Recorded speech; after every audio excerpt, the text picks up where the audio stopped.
Alright guys, so I was literally exporting a video in Premiere Pro and out of nowhere, boom, my PC just crashed.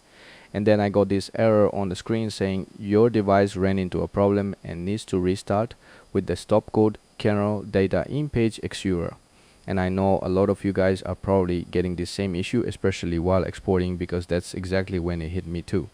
Now, here's the thing. This error mostly happens because of your hard drive or your SSD.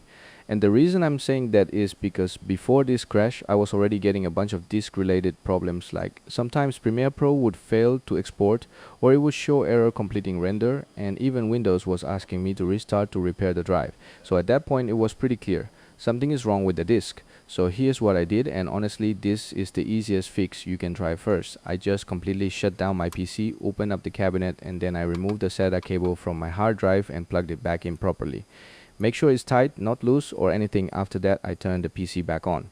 Now this part is really important. When your PC starts, you should see a disk checking screen. If you see that, do not skip it. Just let it run completely. It might take some time and you'll see different stages like stage 1, stage 2, stage 3. Just let it finish. If you don't see the disk checking screen on startup, then you need to run it manually.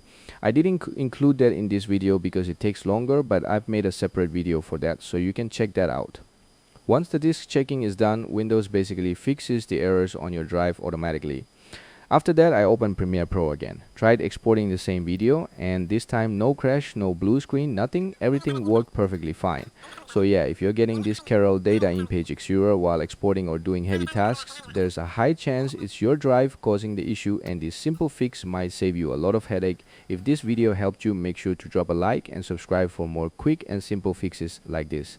And yeah, I'll see you in the next one.